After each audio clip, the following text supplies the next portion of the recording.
Is it going to work? That's the question, guys. Is it going to work? On my end, everything looks fine. Completely fine, right? But earlier it did too, when I had the Battletoads music playing, and I walked into the other room.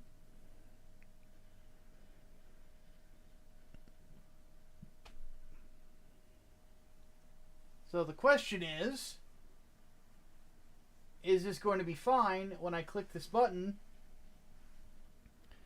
and y'all can see my ugly face? That's the big question.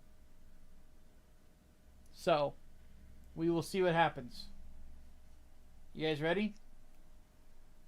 3, 2, 1. Okay. Nothing has exploded just yet. I think we're alright. There's admittedly... Oh, it's bright.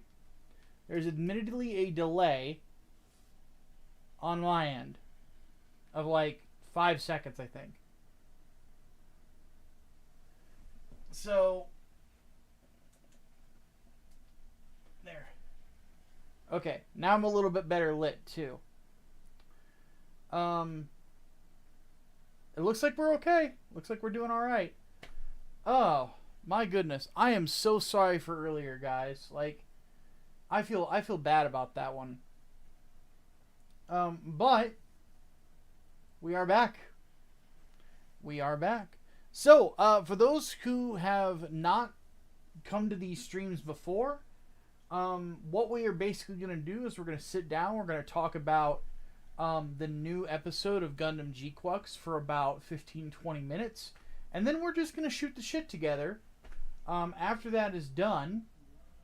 So, should be good times.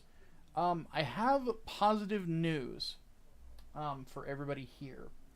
My back is at about 80%. Meaning, I have been able to start to get the comic book boxes that are here under my painting desk, out of this room. Now, I haven't been going crazy with it. I have had a very bad problem throughout my entire lifetime of being like, oh, I feel great. I'm gonna just go back to normal speed, right? And then I end up hurting myself again. I'm terrible with it. So I've just been taking it one box at a time into the other room. But yeah, I'm pretty stoked, man. And I will say it is incredibly frustrating to have these in here though, because like I really want to get these out to people. Like, they just look... Like, here's one of the posters. It just looks so good, right? Like, perfect wall size. But yeah, I'm currently... I've got some work coming to me over the next few months. Some big jobs that will get me the money to do it. So yeah, that's some stuff. We'll talk more about that later, though. You guys aren't really here so much for that as you are for the Gundam stuff. So, is there anybody in chat that has not seen the new episode of GQuuuuuux yet? Please do let me know, so I know when to let you know that I'm going to start spoiling things. So just make it aware, or make me aware, so I don't fuck your experience up. I don't want to do that to you. So new episode of GQuuuuuux comes up. The title of the episode was Machu and the Clan Duel, if I recall correctly. Let me double check on the name. My stuff. Episodes. Yeah, Machu in Clan Battle. Machu is the nickname of our lead character. Let's actually bring up an image of the young lady, shall we?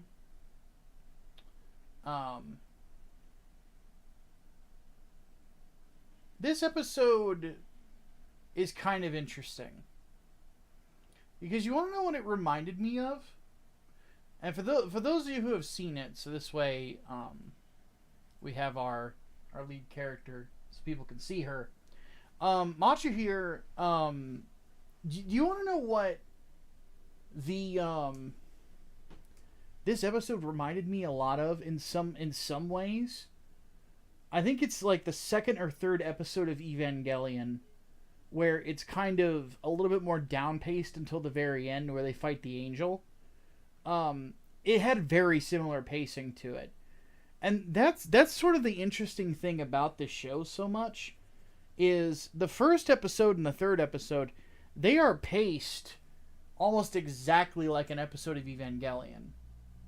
Like, it's I mean, granted, Hideaki Anno is the guy writing it, so it makes sense. And the lead character also seems to struggle with mental illness in a much more discreet way than Shinji Ikari did. Shinji had a ton of issues. He had enough issues to where Sigmund Freud would look at you and go, "What the fuck is wrong with you, boy?" Like that's what Shinji's problem is. This girl has a disassociation with the world around her, which is commonly something that is associated with depression. It's not like really crazy or anything like that. It's just an interesting little wrinkle to her character, because that's not what they want to really emphasize with this particular story. Audio's quiet. It shouldn't be. I'll turn it up a little bit more on my end, but I'll also try to lean more towards the microphone. Really hate the definition for what a MAV is. It's basically just a wingman. That's kind of what I just take it as, just a shorthand for it, I guess. But I need to kind of confess something. I know that I get into a lot of details in regards to my Gundam Explained videos. I hope that I'm not giving the impression that on the first watch of a television show that I am actually paying attention to a lot of those details. I don't mean to demean anyone in chat either when I say that. I wanted to give you guys an idea of how I digest these things. The first time I watch a show, my priority is I want to see what the plot is going to be like, and I also want to take in the atmosphere of it. So I'm not really looking at minute details in a weird way. I'm more interested in seeing character interactions with the world around them, and vice versa, how the world interacts with the character. Because believe it or not, the two sentences do have differences to them. And I want to see exactly how the events are going to play out and why they're going to play out. Like that to me is more important than getting hung up on what I would consider like minor details. Usually the second time I watch something through, that is when I start thinking more about the minor details, the minutia of how things are put together, so on and so forth. So, not denigrating anyone in the chat. I'm just kind of giving you guys a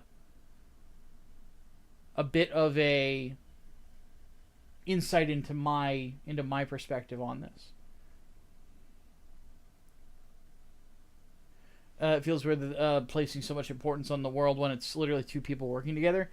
from what they have put together, Gundam for Life is, or what they're basically inferring is that effectively Char and Shalia Bull's teamwork and the methodology to their combat approach influenced effectively how Mobile Suit Combat works. That's basically what's being emphasized. It's effectively a setup to drive home the importance that there is going to be effectively a pairing between two characters in regards to their mobile suits. In this case, I'm so bad with names, I'm so sorry. In this case, Machu and her partner. It's kind of obvious that everything that they are doing is they are trying to emphasize that sort of a pairing idea. To what end, I do not know. But I have a feeling that it's going to be... There is something unique about these two new types. Because basically what we do is we meet a new character in this. I forgot his name already because I am terrible with names. Again, don't take that as an indication of the quality of the show. Glad the Mobile Suits didn't enter the colony to American Idiots. Oh, that's good, Joel. Thank you. I needed that laugh. I was very stressed out earlier about how the initial stream was fucking up. But anyway, but what we do is we get introduced to her partner, and her partner is spray painting symbols in an area of the colony, tagging it with graffiti. And the graffiti is the imagery that our lead character, Machu, saw when she first... Shuji, thank you. Thank you, Bubba.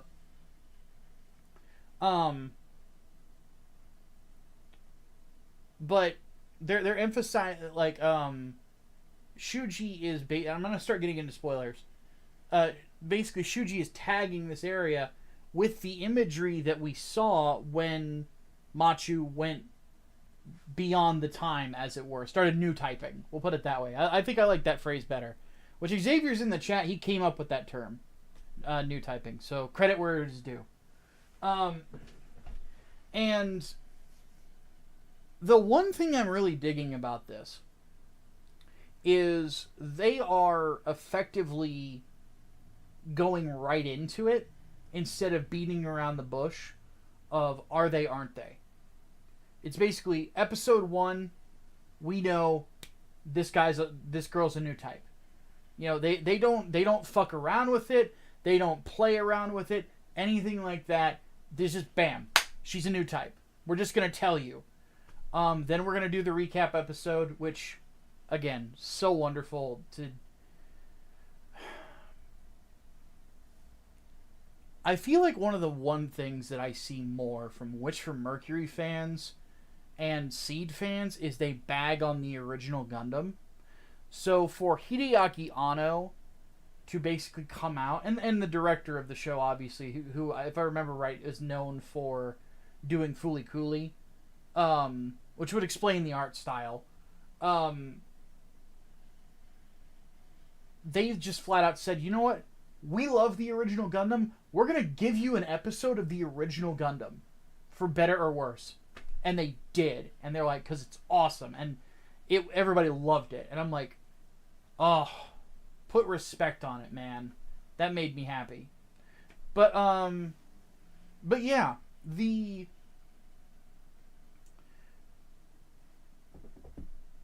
but effectively he's spray painting the same imagery. And then they find out that dude, that same guy, Shuji, he has the Red Gundam. Not only does he have the red Gundam, apparently it's fucking talking to him. Now, I don't know if that's legit or if he's just crazy. It's ambiguous, but keep in mind, when it comes to Psychomu systems, I genuinely believe that this is actually Psycho Frame that is in these suits. We have seen this before. If anybody has ever seen Narrative, there have been souls trapped in these machines. And I'm starting to wonder, like, there is, I'm going to get to Rob Cowboy here in a second. Just wanted you to acknowledge you real quick. But we have seen souls trapped in Psycho Frame before, effectively. So, Rob, what I was talking about, I have, like, I'm not trying to pigeonhole anybody, but it is an annoying thing that I have seen from some people that are, like, rabid fanboys and fangirls, of which from Mercury and Seed, is they will, for some reason, bag on the original series, and it's very annoying, to say the least, as a fan of the original. So I appreciate that you enjoy Universal Century, though. Good on you, buddy.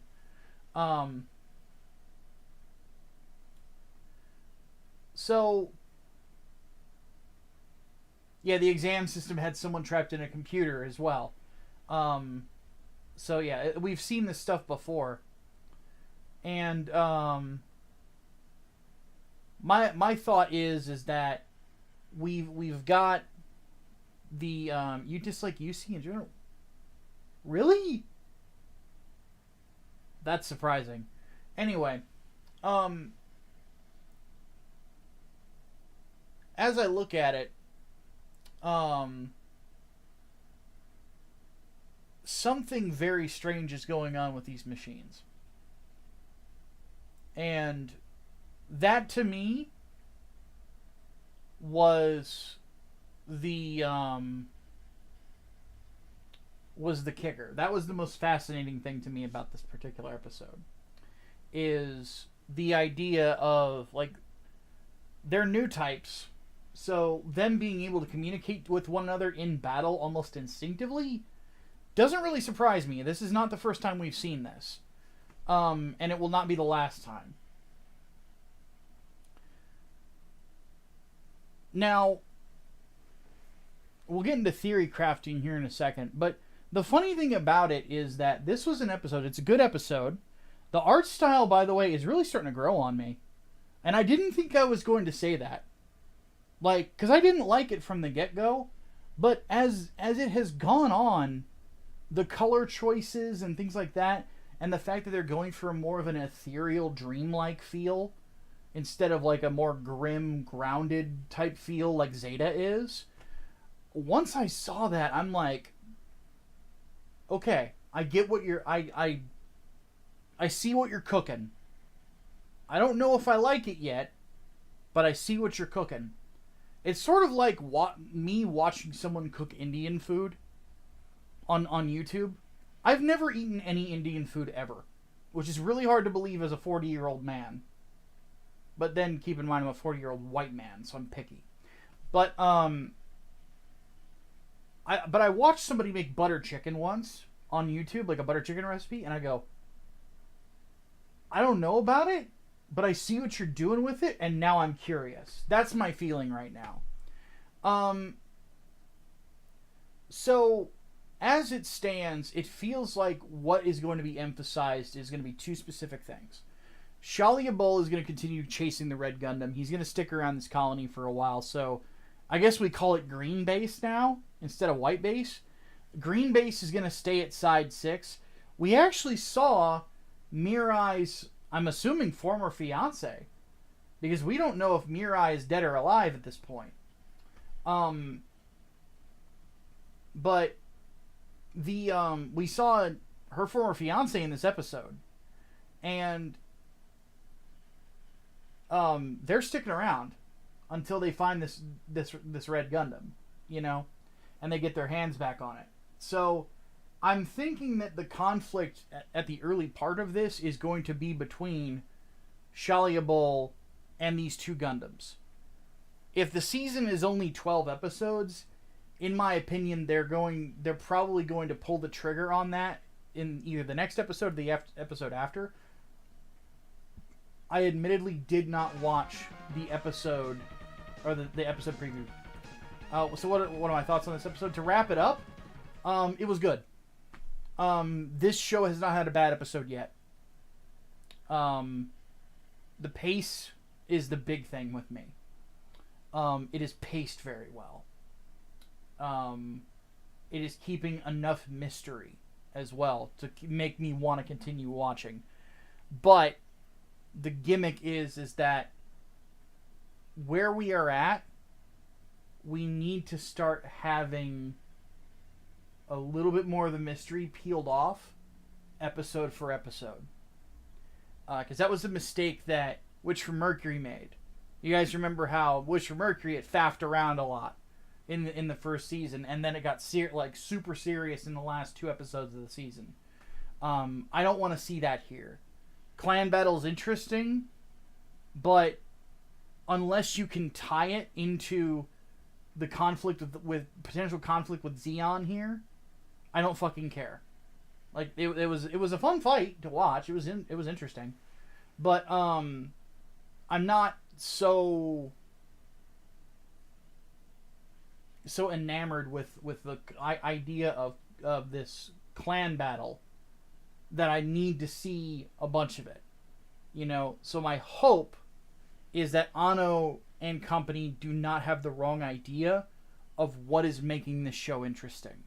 Now, to be fair, Anno is much more experienced as a writer and as a producer than the dude who wrote Witch from Mercury, who is also the guy who wrote Code Geass.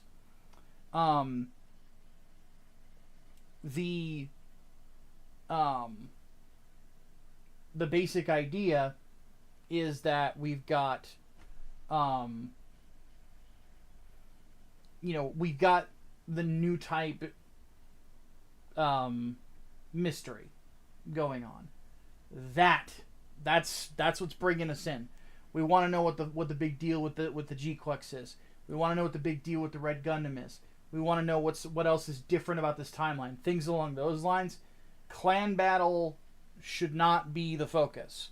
So if there's too much put on drama and not enough in regards to character development and moving the plot forward from this episode forward, we're going to have problems, and the show is going to start to peter out, you know. So they're at a key point right now. So good episode.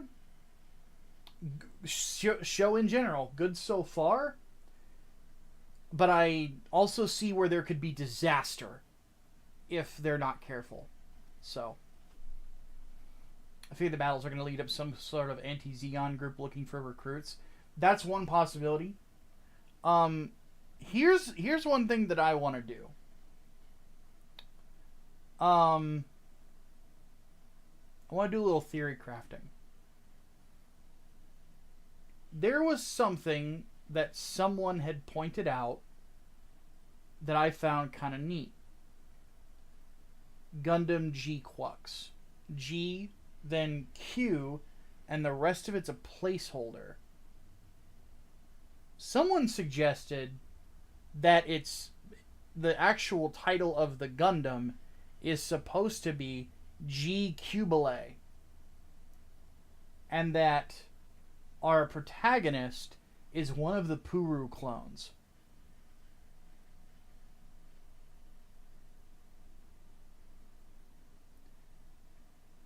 Which, if that's the case, I'm intrigued. The other thing about the other character that she is paired up with, Shuji. He kind of looks like Camille with long hair.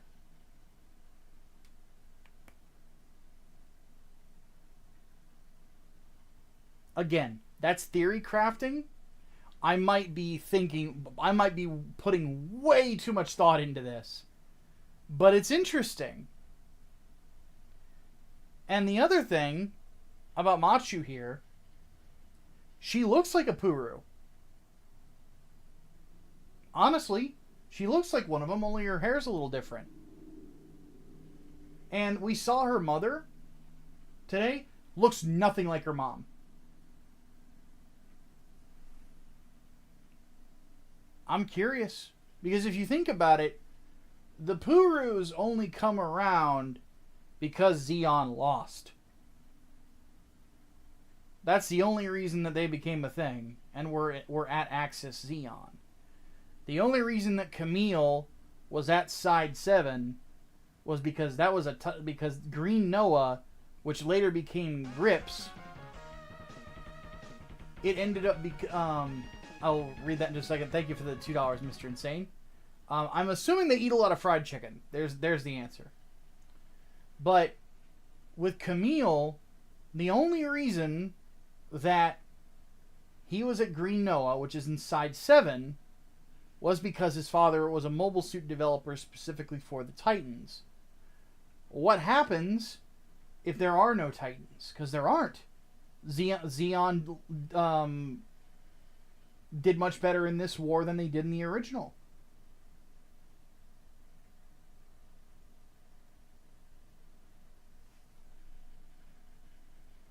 It would also explain why they're such powerful new types. Because for those of you who have not seen Double Zeta, Puru, LPO Puru, the original, was able to communicate from beyond the grave rather easily. For a cyber new type especially. And then Camille is the most powerful new type in the Universal Century. So I am really, really, really interested to see if that's where they're going with it. We'll see what happens. It might not be that at all. Called Char being in the Red Gun the first time I heard it was talking also 8 months. Thank you for renewing, sir. That's very much appreciated. But yeah, it's really that's an interesting theory. I do think there's some credence to it. I'm adding the Camille part. I am honestly thinking that might be Camille.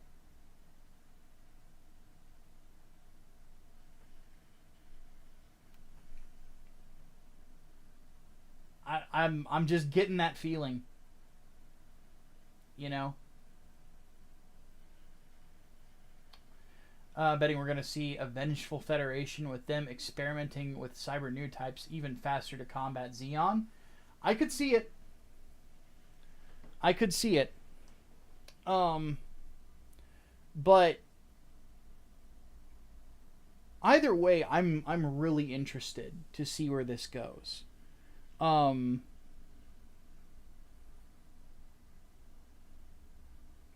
Because everything is different. And the reason I'm thinking GQuuuuuux is because the Quuuuuuux was developed as a successor unit to the Elmeth. Here's the thing. They didn't make an Elmeth in this. The bit technology that was on the Elmeth in the original timeline is now Gundam tech. It's possible. You know? Apparently there's rumors Char's sister took Amuro's place in the conflict, so maybe they get a role. I think that you see her in the film. Xavier, if you're still listening, do you see Sayla in the movie? Because I'm pretty sure you mentioned to me that she was piloting not a Gundam, but it was like a gun cannon or something like that, like a special gun cannon to fight Char at the end of the war.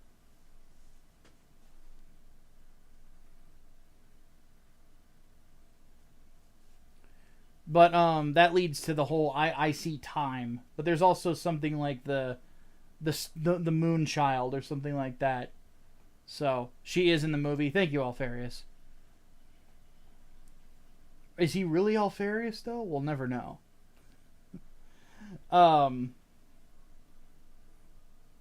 Char knows it's her when the suit appears. Okay. So yeah, I'm curious as to how that's gonna go.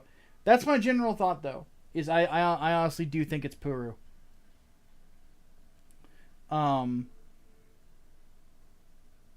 It's also a possibility that Hades' exam is still a thing in GQuuuuuux. That's true. That could also be a thing, because that's the exam and Hades systems they originate in Xeon, but they became a Federation machine. But it's also assuming that the doctor who created them still would defect to the Federation without Xeon, or without the Federation having the Gundam.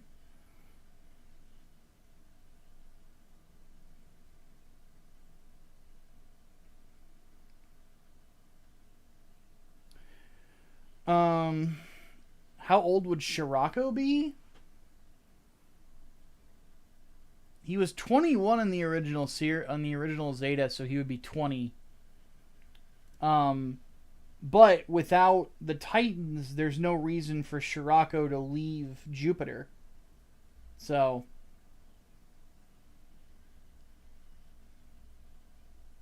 you should have seen the preview. It drops some dialogue that has me dreading in a good way that things are about to get serious. Alright, give me 1 second. We'll do a live reaction. I'm going to turn off... Okay, I've already got desktop audio turned off. Give me just 1 moment. I'm going to react to the ending of it. Just for you guys. Prime Video. I'm going to throw my headphones on real quick so that only I hear this. In 1 moment. Oh, hey, Gladiator 2 is the movie I didn't want to exist. Is on Amazon Prime. How wonderful. How did this get nominated for 2 Golden Globes? What the fuck? Anyway, let me check something real quick.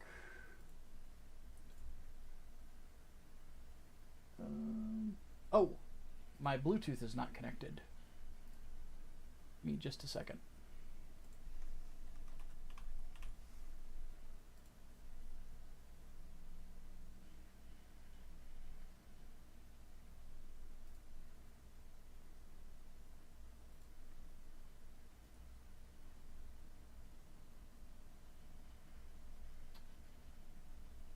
Oh shoot, it's prioritizing my phone. Alright.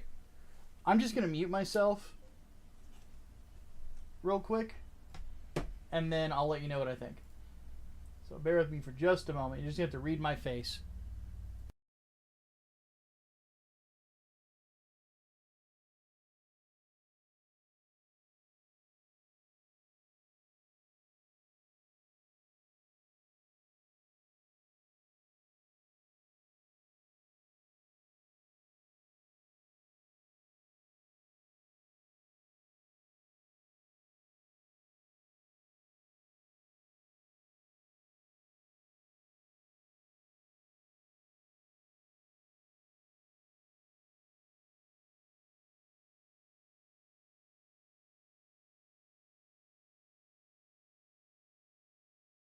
Okay, so it looks like the next clan battle is going to be between 2 former Federation pilots in gyms. Okay. That could be interesting. We'll see what happens. Don't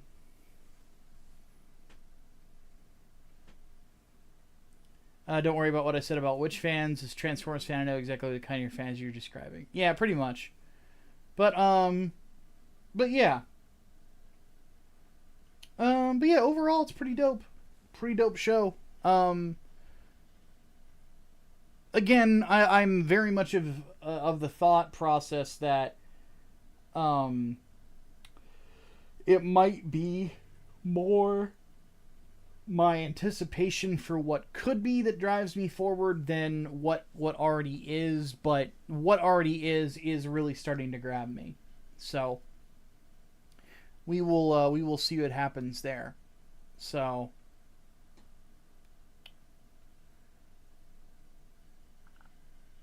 well, guys, I guess, how long have we been going? We started at 5. We still got about 20 minutes to burn. So I played, I don't know if anyone saw the remaster of Oblivion drop today, and it is buggy as fuck. It is buggy as hell. I'm still gonna play it, but God, I'm gonna be frustrated until the end. I just know it.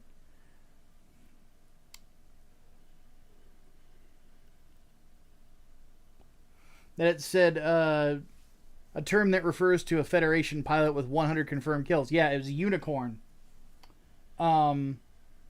So I'm guessing that whoever we're seeing is the substitute for Amuro. You know, how to they make gyms without the Gundam data? They base it off theoretical.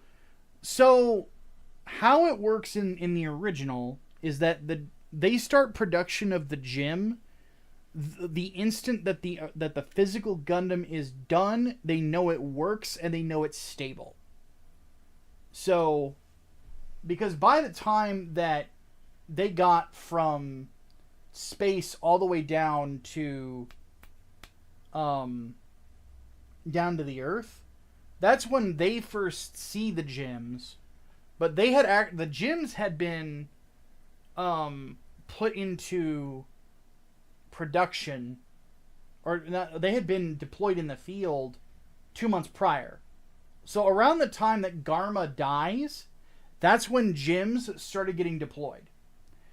They didn't get the Gundam data until later. In GQuuuuuux, they just never get it. So that's the kicker.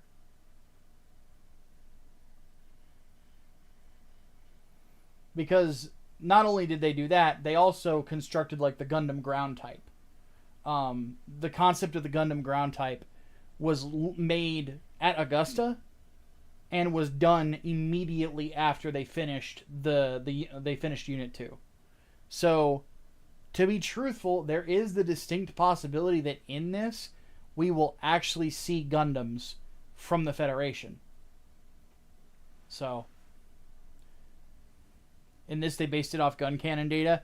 Wouldn't surprise me, because that was Sayla's mobile suit, so.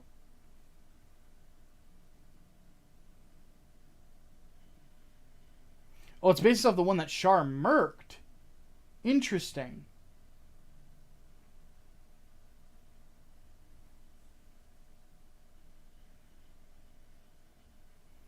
Yeah, you had limited numbers of gym ground types. While they get the Gundam data, you start to see more common.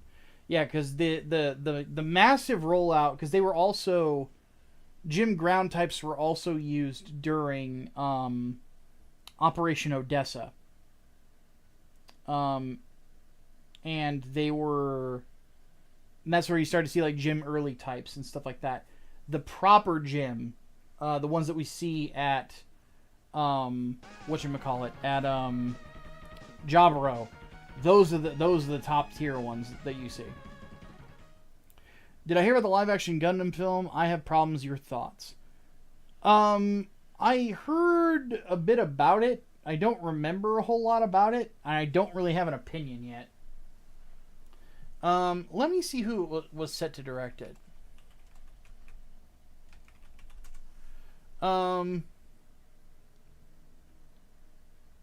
Jim Mickle is the guy directing it.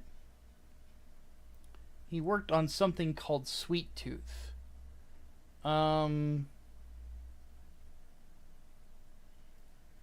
It is an American fantasy drama series based on the comic book by Jeff Lemire in Vertigo. Well, if it's based on Jeff Lemire's work, it's probably not that bad. I don't really have an opinion. I've not seen Sweet Tooth. I might have to give it a shot.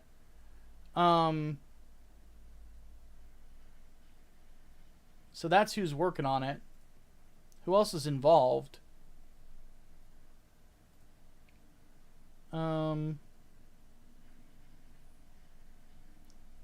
Bandai is assisting in the production.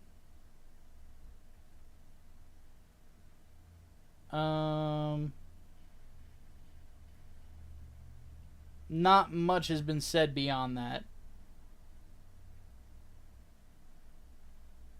So I would need to honestly look into this Sweet Tooth show to really say anything about whether or not I think it's gonna be good. So, but yeah, we'll see what happens. Because the thing with like anime and live action, I hear the One Piece show is good. I don't like One Piece, so I'm not gonna watch it. But I hear that it's good, you know. So here's the thing. Adi Shankar's not working on it. I consider that a big win, personally. Like, that's dub. That's a big dub, bros.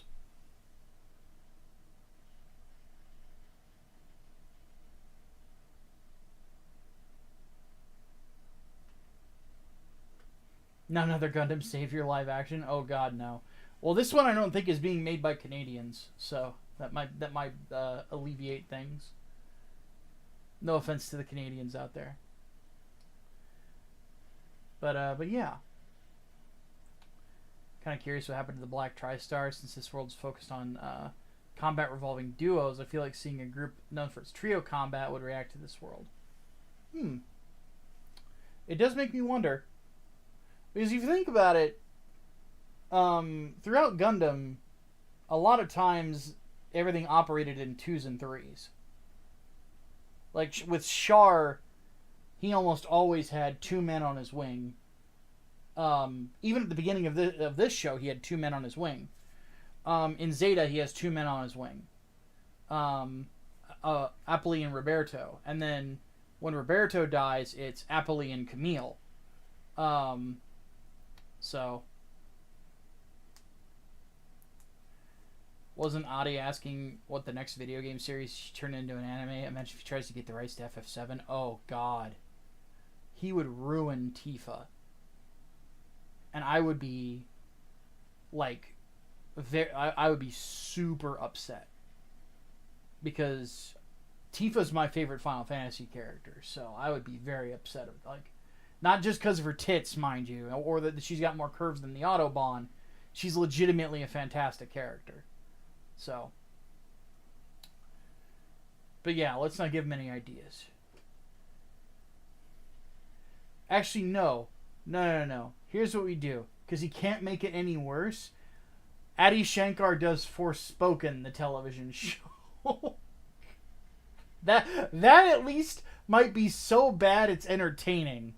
You know, that could be funny, if nothing else. Or Adi Shankar's Life is Strange. That one might be hilarious. That one could be pretty funny.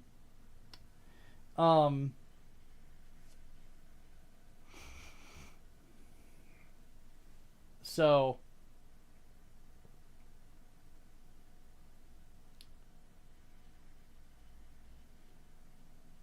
Gundam Unit 4 and 5 for GQuuuuuux could be interesting. Yeah, the possibilities are endless. That's the wild thing about it.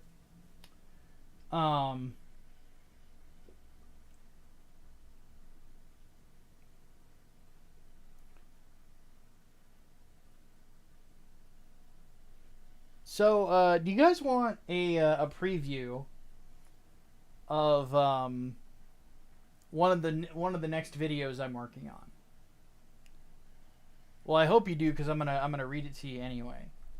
Because this line that I penned for this script might legitimately be one of the most brutal lines I've ever said in a video. Where I look at it and I go, did I just fucking write that? I'm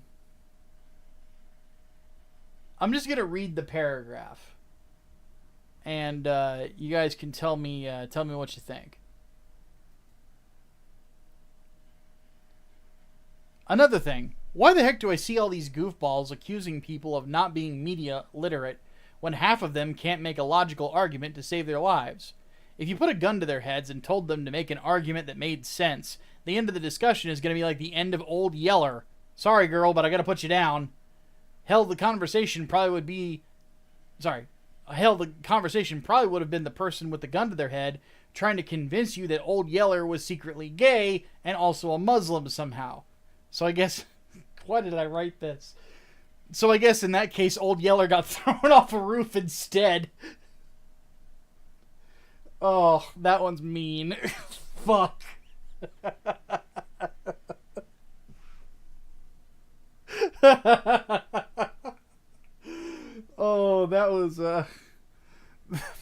That one's fucking mean.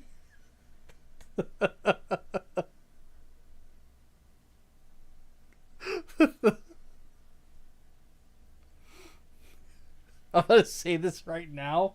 I wrote this script after I had watched a a couple of Fleekazoid videos, but also segments of the iDubbbz content cop, which, holy fucking shit, that was a travesty. Like that was like one of the worst videos I've ever seen on the internet. Like, good God.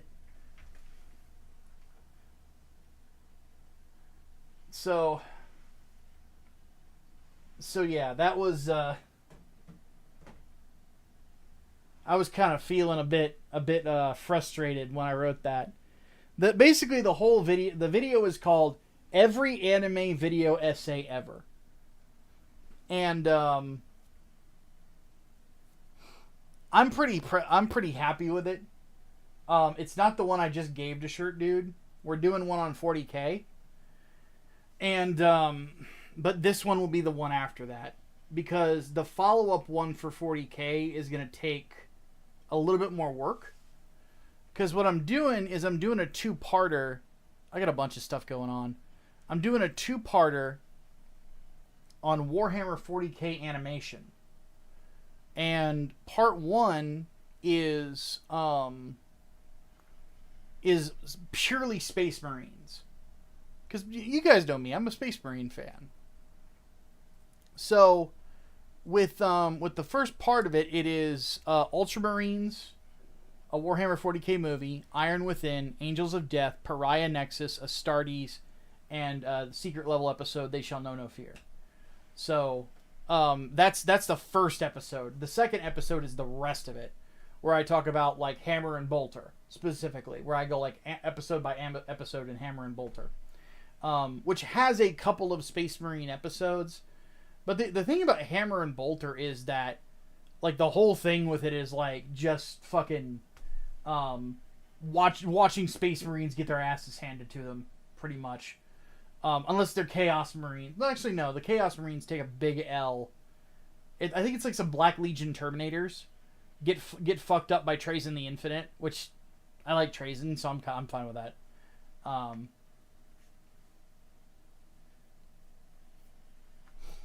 Lame guard is better. I like the guard too. Porque no los dos, man. Wait. There's one thing I'll never understand about the internet. It's like, you're not allowed to like two things. Everything is mutually exclusive. I like the guard. Specifically, I like the Kriegers. Kriegers are great, both on the tabletop and just in general. Because the Kriegers, from a strategic perspective, are kind of all you need to secure objectives fast, and then pound the area in front of them with artillery fire. Like, they're great. Did I ever finish Xenogears? No, it's gonna be a bit till I pick that one back up. That second disc start really made me angry. But yeah, I like the Kriegers a lot on the tabletop and in the fiction too. Cadians are pretty cool. Cadians have they got stones, Cadians are pretty cool. Kanachan Jungle Fighters are awesome. Slime Marbo is the fucking man. So yeah, I like the guard. I would have to say, like, of like the human factions, like, for me it goes Space Marines, Sisters of Battle, then the Guard, then everything else. Not really that big of a fan of the Custodes. They're kind of plot devicey in my opinion. Not really a fan of the Inquisition either. Though I will say the concept of the Calexis assassin is interesting.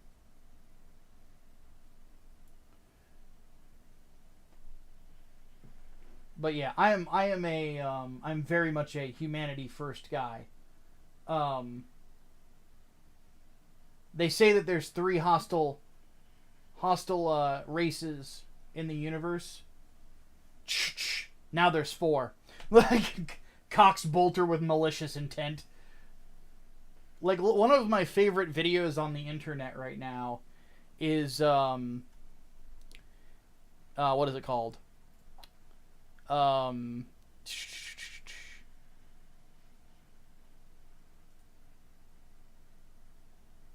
Where is it? Milky Way something. Milky Way sweep.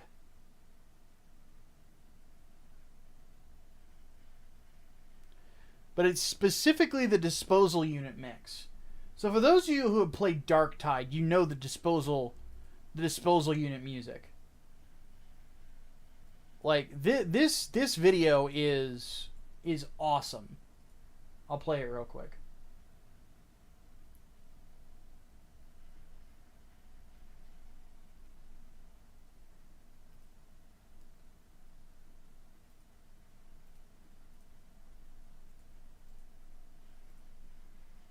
All right, here we go. 3, 2, 1.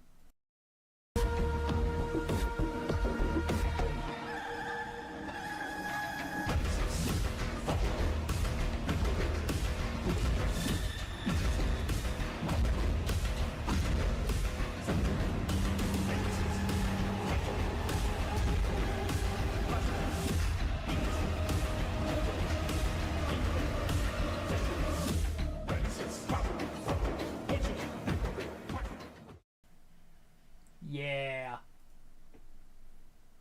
The only gripe that I have with it, it's a small gripe, and I might be wrong on this. The Imperial Fists would not necessarily be the ones that would be marching in front of an Inquisitor. To my recollection, they're a bit more distrustful of the Inquisition. The Crimson Fists, on the other hand, much as I love them, have much better relations with the Inquisition than a lot of other of like the Dornian successor chapters. Because Grimaldus, we have not seen a follow-up on this. Grimaldus has a bone to pick with the Inquisition, big time, for what happened with the Celestial Lions. So, but that's my one gripe. Oddly enough, the dude who made that fan animation that footage is from, that's the guy who did Requiem for Vengeance for Gundam. So, it kind of, like, the lore thing not being right kind of, like, tracks with him. You know? Exorcists or Red Scorpions would have made more sense. The Red Scorpions especially. Because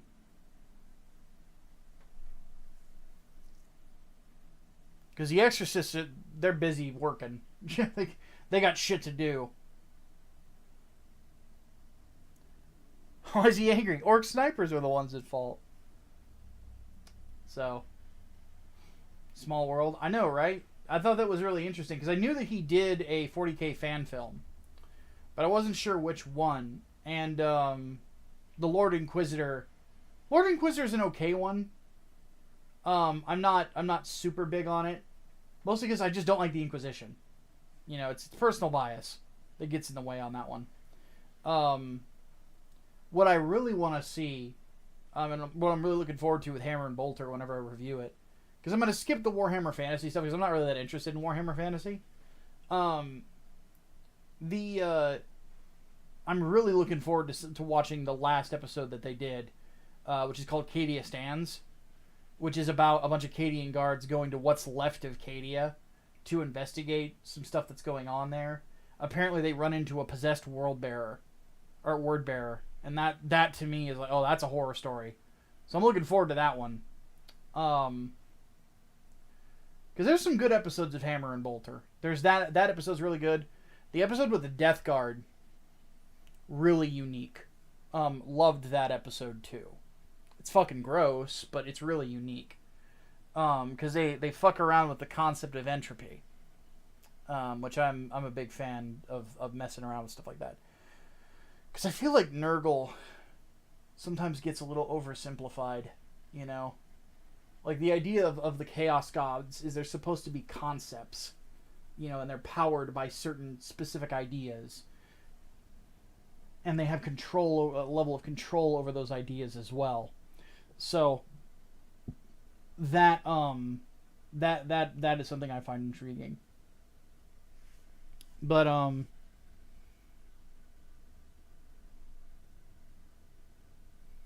yeah, that's kind of what I got going on. One thing I have been mulling around. I don't know if I'm going to do this yet, but I've been mulling around an idea of doing a show, like a podcast on here, or something like that.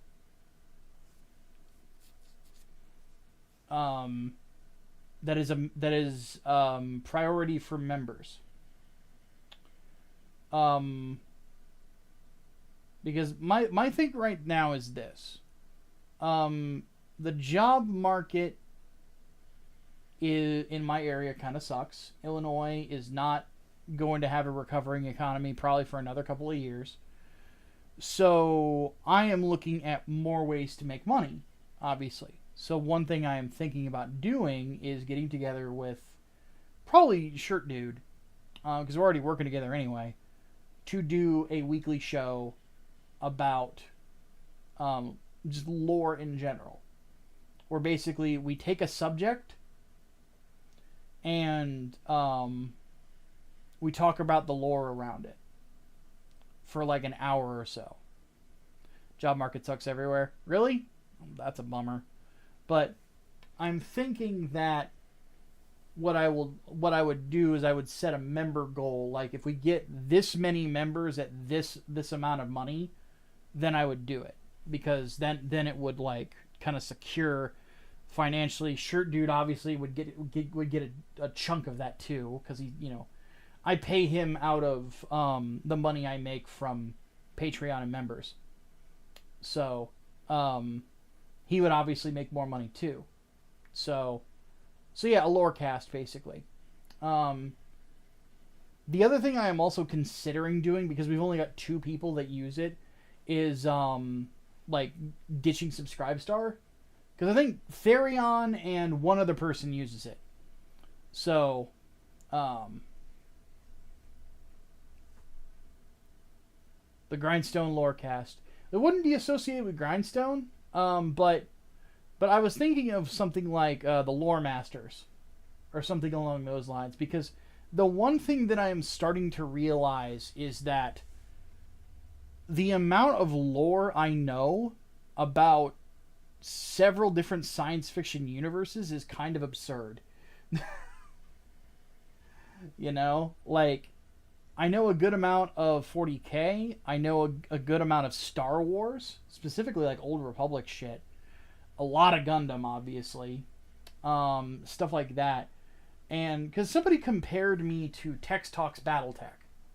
So I looked at Tex, at that series, and I'm like, you know, I could do something like this but put my own twist on it. Sort of like something like that. Maybe a little bit of Adeptus Ridiculous, but none of the like irony thing. If there's one criticism, I'm going to say this. I know some people don't like Bricky.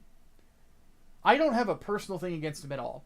If there was a criticism I would have about his content, is he sometimes gets a little too much, comes across like he feels like he needs to take everything with tongue buried firmly in cheek, and everything has to be ironic.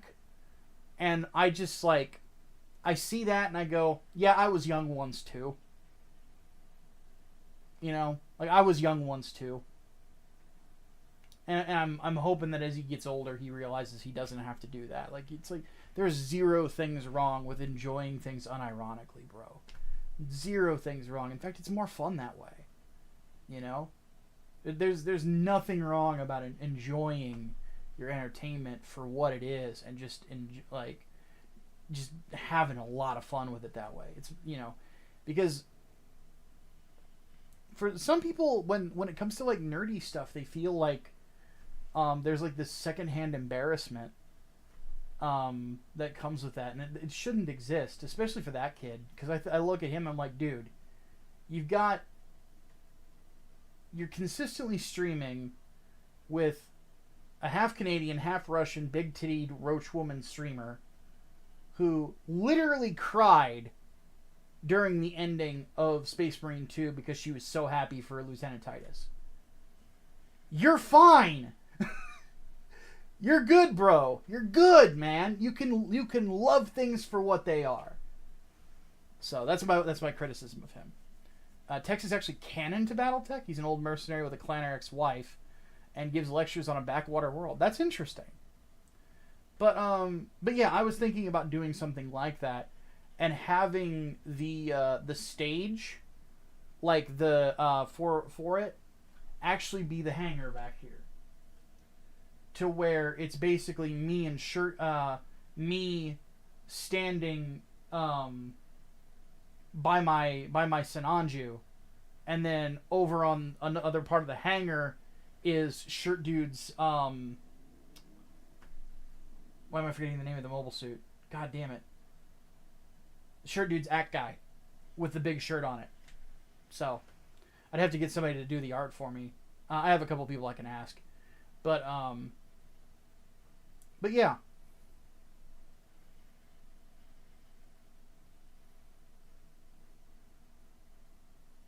But yeah, that's something that I'm thinking about doing. I'm mulling around with it. I have not committed to anything with it yet. It's going to depend on how a couple of things happen. Another thing to mention that is pretty cool. I am 2/3 of the way done with my novella. We are at let me pull the script up.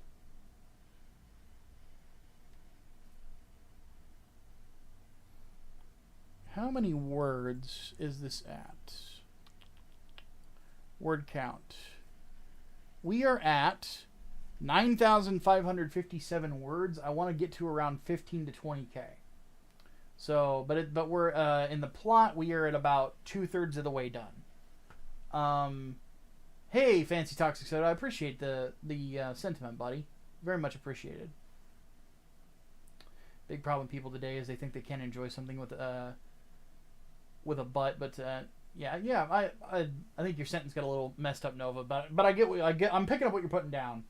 And yeah, it's a sad thing to see because, like, my sentiment is that attitude is very movie Bob. And I have a feeling I'm not alone in not liking movie Bob. You know? I just don't... I'm not a fan of that. Like, I think that you ought to just love it, man. Just enjoy it for what it is. Like, it doesn't have to be ironic. It can just be awesome. You enjoy watching an 8-foot man in like a ton and or 1.5 or 1,500 pounds of armor running through cultists and turning them into paste. Like, there are literally zero things wrong with that. Nothing wrong with enjoying that. It is so much fun. You know? And somebody asked where my sub count's at. Hold on a second. We're close. We're close to 30K. Is there anybody in here who has not subscribed already? Anybody by chance?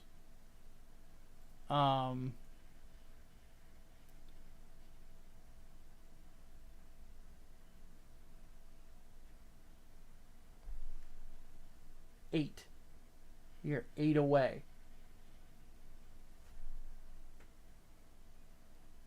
8 subs. So we hit 30K.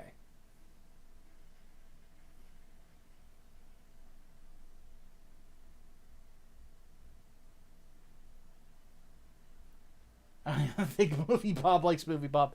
Yeah. Yeah, I would agree with that sentiment.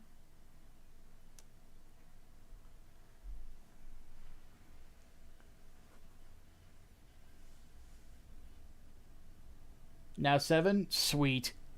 But yeah, it's good shit, guys. But yeah, now I'm stoked because, like, you know, with this novella on the way, I'm waiting for my my test reader. You guys have probably seen Serena around. She works with me at Blistered Thumbs. She's test reading it for me. So 5. Available. Thank you for the membership, dude. Did I hear about that Until Dawn movie releasing soon? I have not. I never played Until Dawn, so I don't really know a whole lot about it. Watched your Gundam 1 Year War video on watch the entire Gundam movies on Netflix. Nice. Very much appreciated, dude. Thank you, Sean.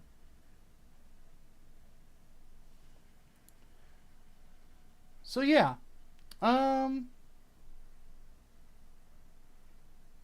Yeah, we bully Serena, but she'll bully us back too. Don't want to mess with that girl. She will. She can dish it out as good as she takes it. She just gets very shy on occasion. You mean at Grindstone, not Blistered Thumbs, right? Did I say Blistered Thumbs? I meant Grindstone. I'm having a hard time letting go of the past. No, I'm kidding. It slips out sometimes. It is so weird to me how much that 1.5 years of my life kind of changed what I wanted my trajectory to be, you know. So such a wild thing to think about. I really wish I had gone on this path a lot sooner. I think that I probably would have a bigger audience, but things are growing at a good pace. So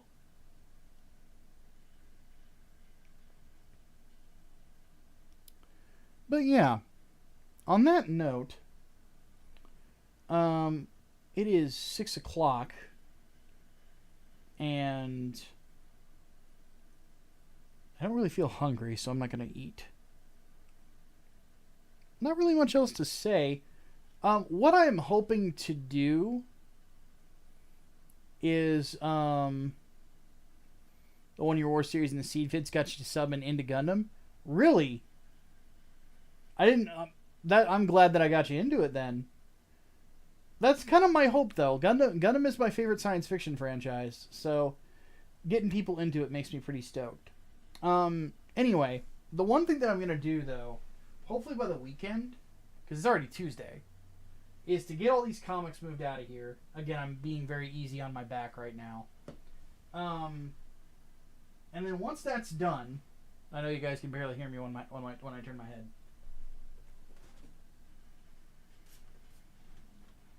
Once that is done, then we are doing the Rick Diaz Challenge. And basically what this means is that I have to build this within 8 hours or so. Paint and everything. So, that is the goal for the week, to do by the weekend.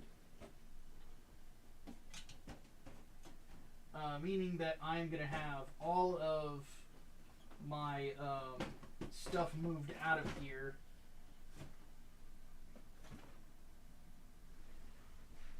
And it nice and organized. So stop fighting ninjas in your front yard. They need to stay out of the rutabaga. Like, seriously. Like, they're always trying to grab a rutabaga and steal the sunflowers. I don't know why. Real quick before I go, did I see the Super Robot Wars Y release date trailer? Yes, I did. I'm guessing that Toru Furuya did voice. If he did any new voice lines for it, he must have done it before the controversy happened with him.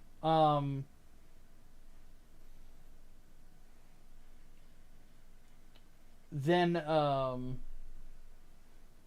what else was in it? It's interesting that Getter Robo Arc is in it. I think the original voice actor for Kabuto Koji is coming back for Mazinger, but they're doing Mazin Kaiser. But we're also getting Great Mazinger too, which makes me happy. I like Great Mazinger a lot. What controversy? Toru Furuya, he was in a extramarital relationship with a fan, and he was apparently abusive in it. So when that came out, he resigned. Because the big thing that Furuya was doing at the time was he was voicing a character in One Piece, which in Japan is fucking huge because it's just as big over there as it is here in the States, if not bigger. So, but yeah, we're getting a bunch of alternate universe Gundam. We're getting Witch from Mercury, the first season specifically, so the decent season. We're getting Gundam Wing. We're getting G Gundam. We're getting Zeta Gundam and Char's Counterattack. No Double Zeta, which is a bummer for me. No Crossbone either, but we're getting G Gundam and Wing in the same game. I'm pretty stoked about that. So, unfortunately, Seed is in it, but whatever.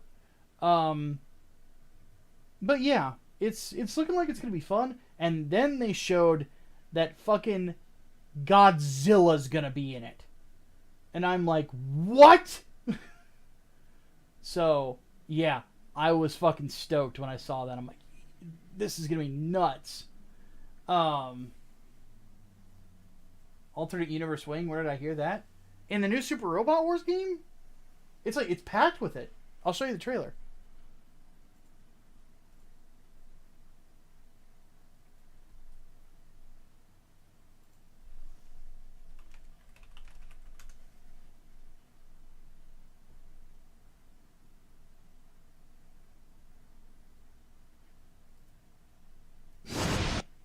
Yeah, it's in a game, because I'll show it to you real quick.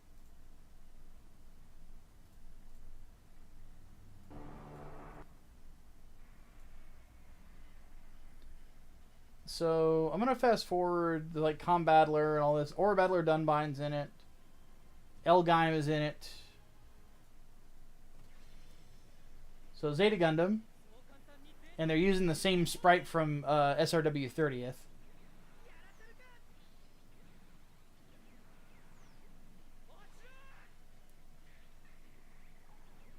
The Herbal Burble. Char's Counterattack. So this is the sprite from 30th for the new Gundam. But it's got some new attacks.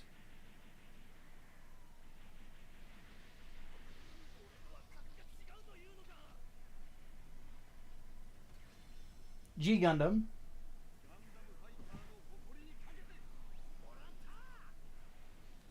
Now this is the same as from SRW T, I think was the third one. But we get Gundam Wing Endless Waltz. This, however...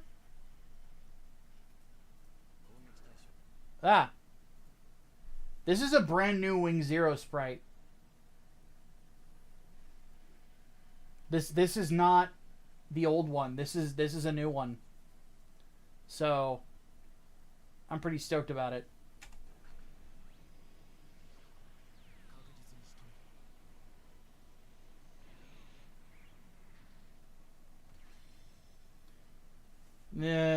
Just see Destiny. Shut up. Fast forwarding.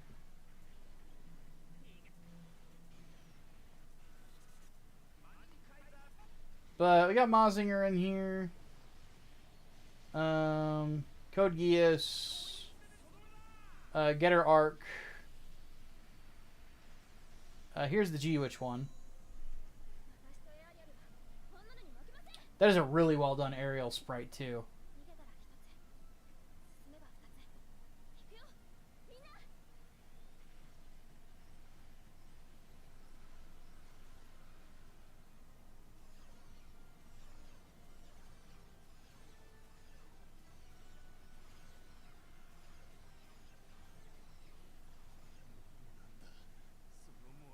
And Ghoul shows up, so I'm guessing we get him too. If I stream this game, you will hear me say, "Shut the fuck up, me Arena," more than once. Dyna Herb. I don't really care about but yeah, Godzilla Singular Point. Apparently, this version of Jet Jaguar, you get to control it.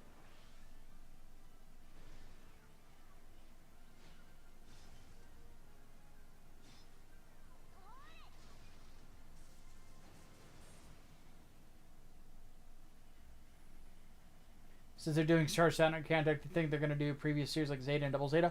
They confirmed Zeta. Double Zeta is probably not going to be in it. Then there's a whole thing with the custom characters. You get a ninja robot.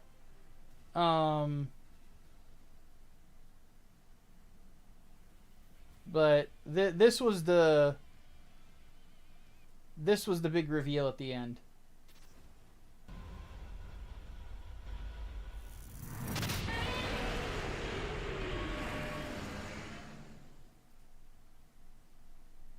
Yeah.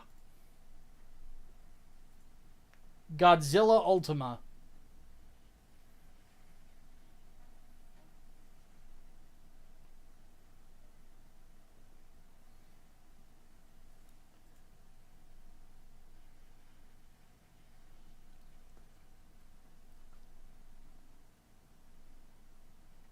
Three more subs. Just 3.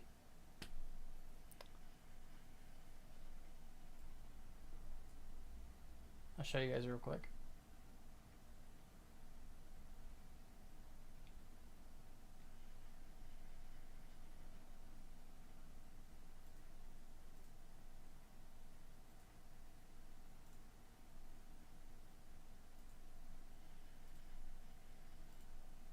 Ah.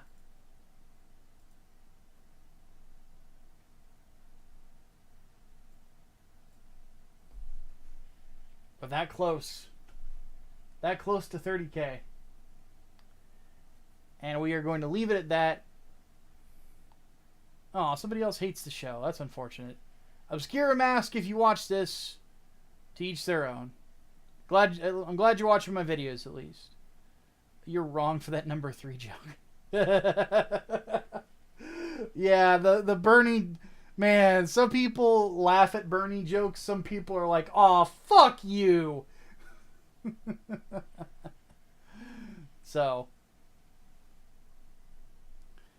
But yeah. I think we're going to bring this to an end.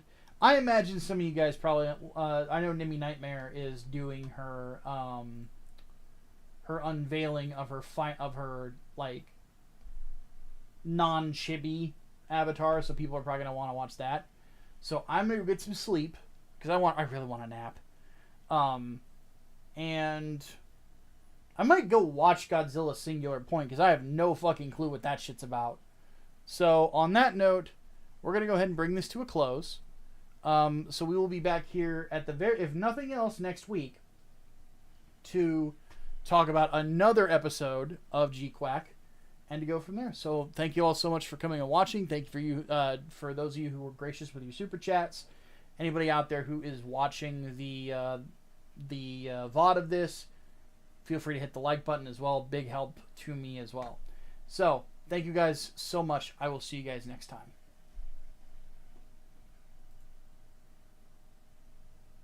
Now to take an old man nap.